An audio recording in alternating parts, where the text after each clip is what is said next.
Hello and welcome back to February's manga slash novel reading log. This video would have been very short if we just did manga. I managed to force myself to read 7 volumes of manga this month, and 3 of them are new series, 4 of them are continuations of series that I've been looking forward to reading.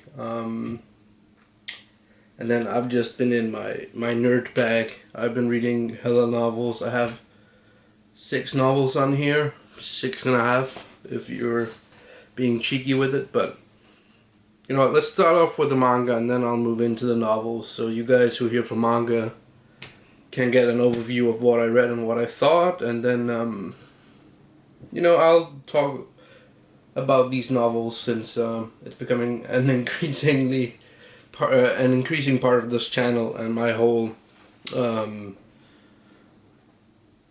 time spent consuming media, that be movies, reading, and so on. I've been spending a lot of time on reading novels and listening to audiobooks. So you might think that this is a lot of novels. There are people out there who read more, but I'm also doing tandem reading and listening, so when I'm at work, I listen to the audiobook, which takes out large chunks of the books I'm reading, because I can listen to it faster than I can physically read. But when you do a combination of that, it's my preferred method of consuming novels these days. Especially when I'm at work and I have to kill 8 hours with something. I'm doing podcasts, I'm doing audiobooks. Right now I'm reading through Mistborn, and the first book and a half is on here. So anyways, let's get into it. First up, Imaginary Volume 1. This was a bit underwhelming. I hadn't heard really anybody talk about this one, but for some reason I'd hyped myself up to really liking this, just from the sheer fact that I really love this cover for some reason, and the art style is really nice. But it wasn't bad. It was just not anything mind-blowing. It was a bit all over the place, so I guess it's a pretty standard slice of life. It says older teen, so it's probably seinen josei. I'm not sure. I haven't really looked into it, but it feels like it's for an old audience. There is a focus on relationships and an intimacy in here that you usually don't find in shonen and shoujo. But yeah, I enjoyed it. It just wasn't as groundbreaking as I hyped myself up to believe it would be. This one, however, really blew me back. Candy and Cigarettes Volume 2. I really enjoyed Volume 1. Volume 2 was just more of the same. I love the dynamic between the two main characters, the old man and the young girl in the front, and it's a very interesting story. Has good action, has very enticing plot, and there's some mysteries in there that we still don't really know a lot about, but that have potential to unfold to larger plot points. Next up is another banger from 7Seas. So these have all been 7Seas books so far. I read 3 works from 7Seas. This is the last one though, Die Dark 4. It's more of the same. I have absolutely no idea where the plot is going, but I'm loving it. The art is great. This volume gave us a nice little panel of Dommy Mommy. I'm seeing if I can find it. Here we go.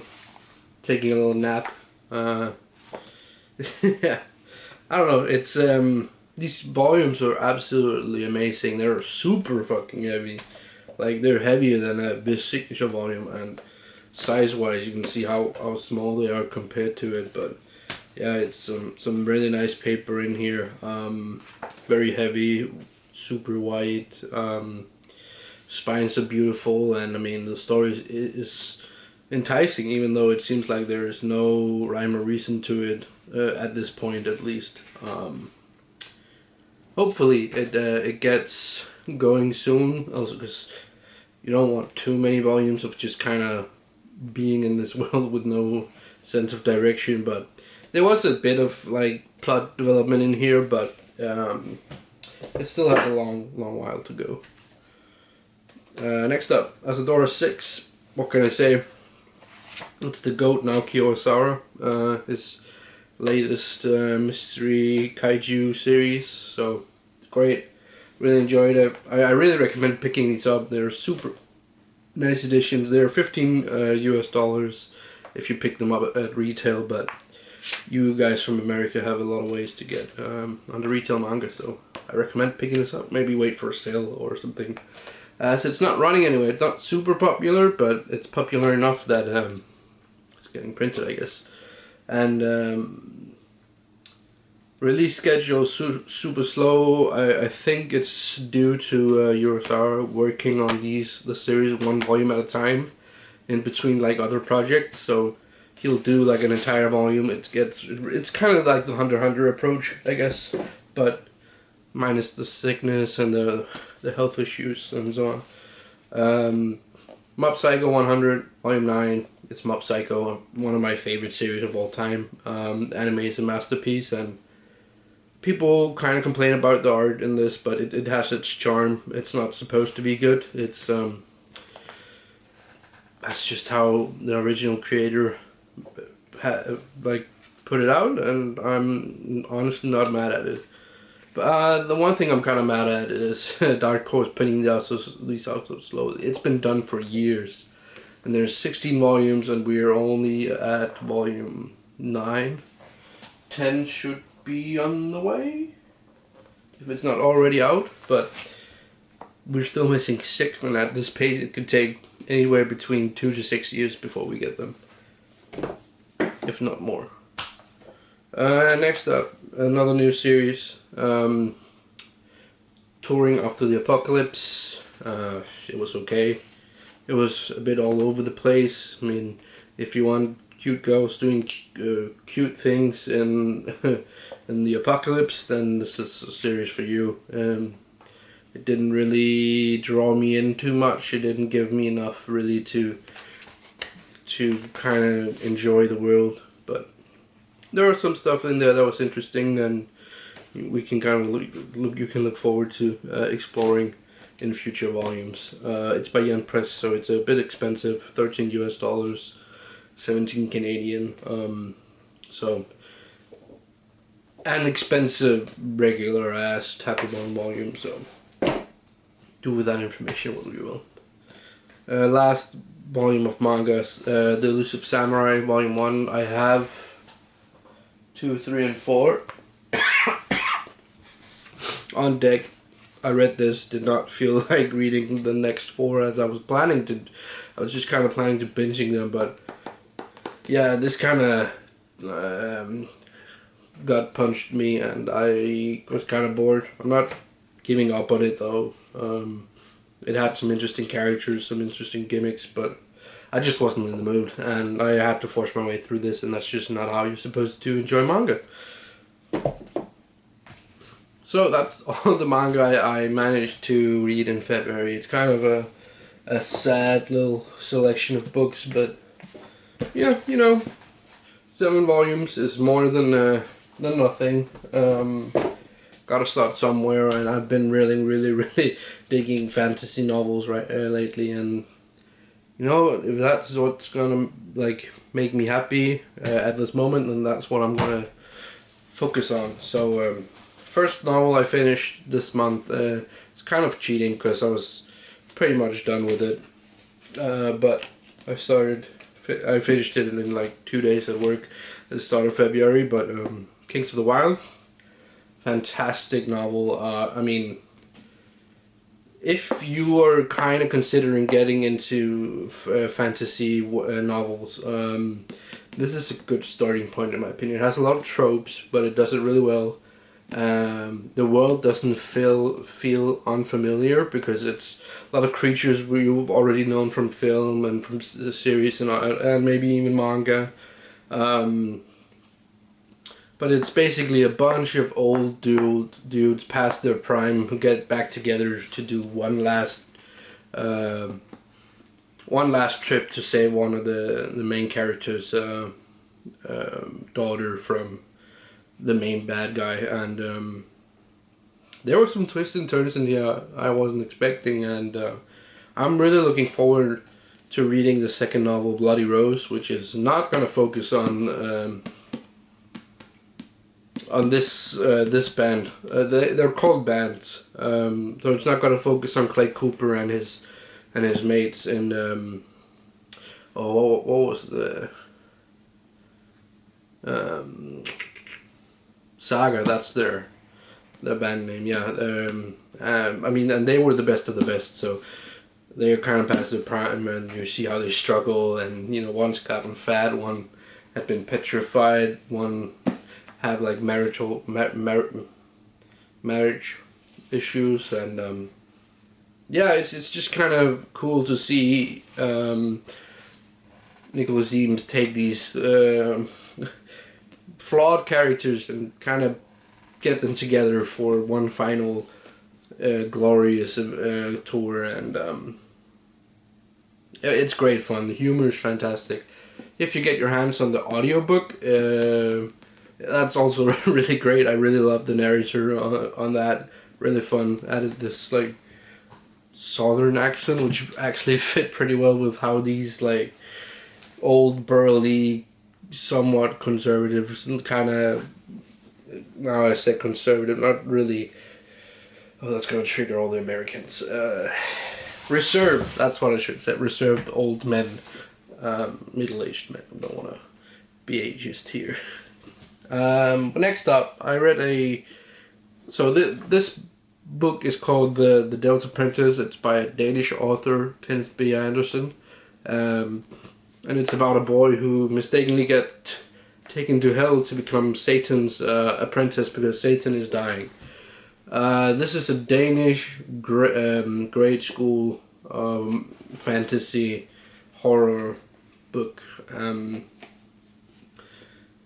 The author tried to break out into English audiences through Amazon with these absolutely beautiful paperbacks. These are, however, no longer in print, and he only did 5 out of 6 books, but I do believe that they are available as PDFs on Amazon. PDFs, as ebooks. And I mean, I gotta say, I recommend reading this. It's a great little middle grade fantasy story that leads into a 6-book series that's really gripping, and if you like a darker spin on the middle grade young adult-ish stuff with a lot of like satanic stuff, I recommend this. Your parents might not want you to read this if you're younger, because especially if you're American. I mean, this book would never have been anywhere near school. But we read this in school. In our Danish class, we read this. If you have a cool teacher, at least. A lot of teachers like to read this in around the 6th or 7th grade, and it's a fun time. It's either that, or they usually do this book, which is also a English release of a Danish author called Lene Kobberville, and it's The Shamer's Daughter. This is the book that got me into reading. It's a very short book, and it's another fantasy middle grade fantasy book. I had like a month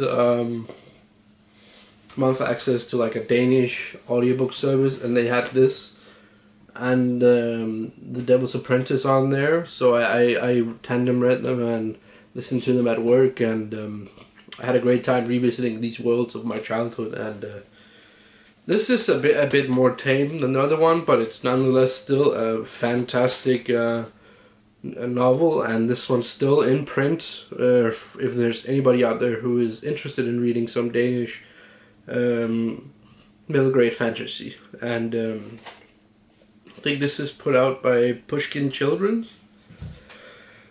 Sorry about that.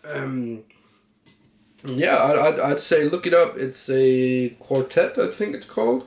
So there are 4 books, and the first one is the shortest, and also you in my middle school we did this in 6th grade, and then we did this in 7th grade, and it was fantastic. It got a lot of folks interested in the genre of fantasy, and look at me now, I'm picking up books like it's no one's business. Next up, let's look at another horror fantasy. It's what I say these are, but these are generally scary. The Devil's Apprentice is just kind of unsettling at times.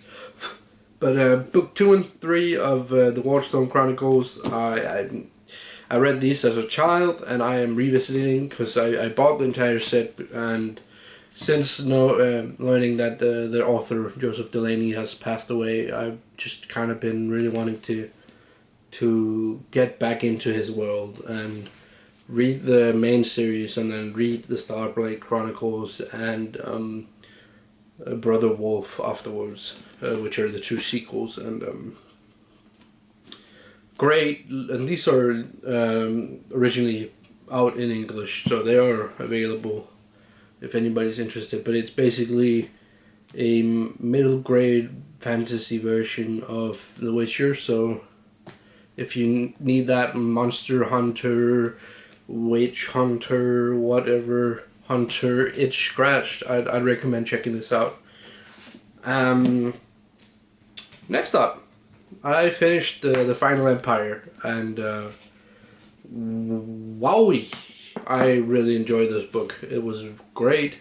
I had a great time. The twist at the end, I was like, Jesus Christ, I did not think they were going to do that to my boy, but yeah, I'm about halfway through The Will of Ascension, which is the 2nd book in Era 1, and I'm really enjoying that. It's just more of the same, really. I can see why Brandon Sanderson is coveted as one of the better authors out there for fantasy, because I blew through this like real fast. Like once I started and I listened to it at work, and after work I'd read it in bed. I just blew through this. It's kind of crazy. I did want to kind of take a break after reading this one, and I did start a Declaration of Rights of Magicians, but that thing's kind of not really up my speed right now, but bought the audiobook, so maybe that'll entice me to kind of push through that. So kind of reading that alongside The Will of Ascension, and I'm going to try and read some more manga in March. It's March 2nd now, and I haven't touched the volume of manga, but I am just about to get back to playing some video games. So you guys, hope you had fun, hope you enjoyed the things I've read. Maybe you learned something, maybe you feel an itch to pick up some great fantasy novels. Can only recommend Kings of the Wild and The Final Empire, and also any of the middle grade stuff.